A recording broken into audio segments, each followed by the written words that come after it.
favorite late winter, early spring crops is growing baby greens. French call it mesclun. You can buy it in supermarkets. It's all those mixed different salad greens all together, grown from young leaves. It's a really great crop to raise because you can do them in tight containers and small areas. It grows very quickly, and the greens can be cut and they'll come again. It's a repeat thing. Most of the varieties of plants that we use for mesclun, they grow really well during cool weather. And so here in the Bay Area, I can raise them all winter long, well into spring. I quit when it starts getting really hot, and I switch into leaf lettuce in the garden at that point.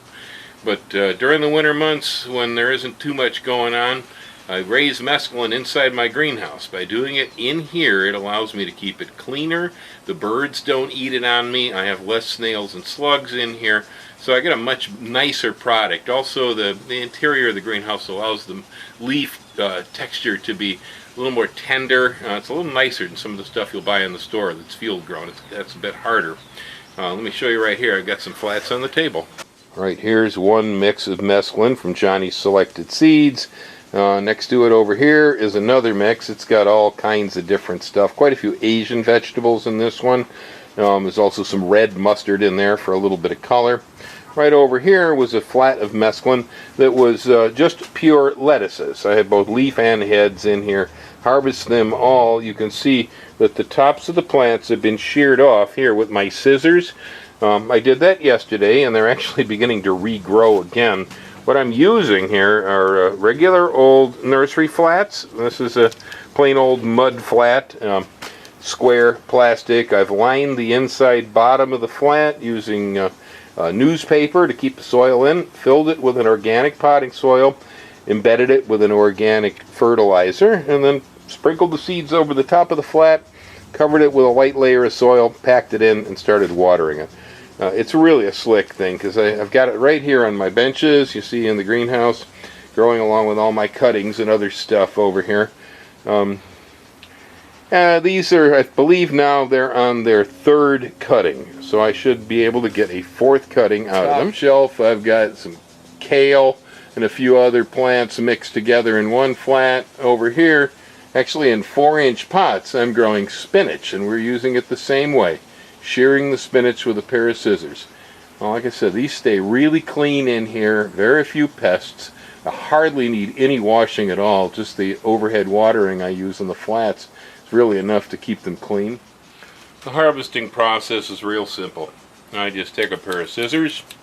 I've got a stainless steel colander right there.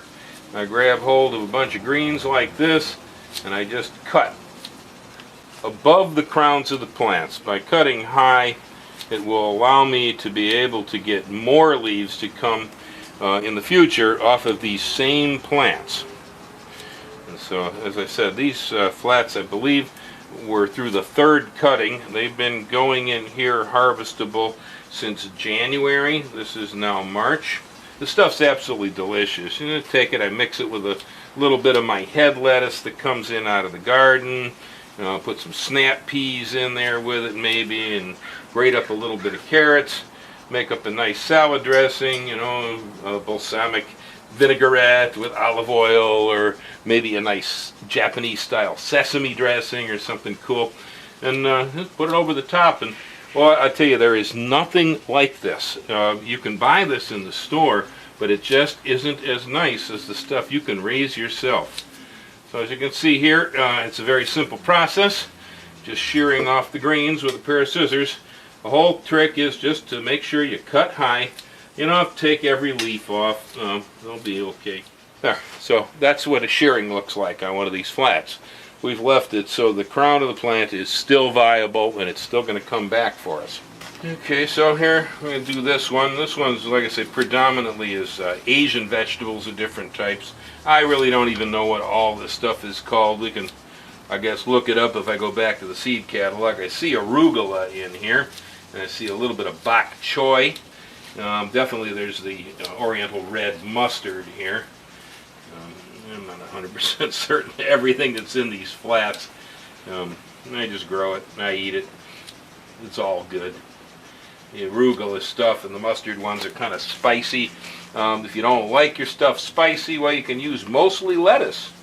Different kinds of lettuce work out really well for this too.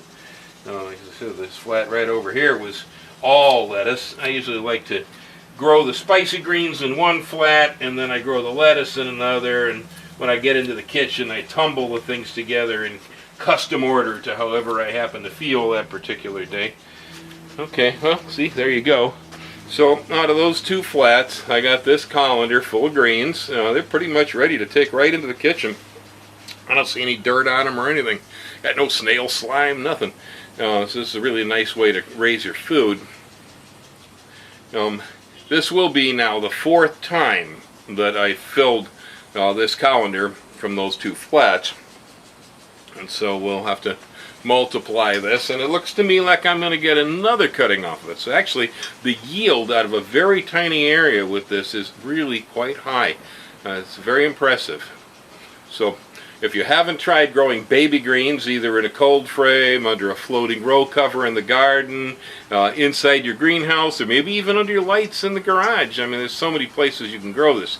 It doesn't need to flower, so it doesn't need a lot of intensity of light. You know, places where a tomato would wither and perish, you can raise baby greens. Very healthy, very delicious, and really expensive in the market too, by the way. And yours will be better than the ones you can get in the store.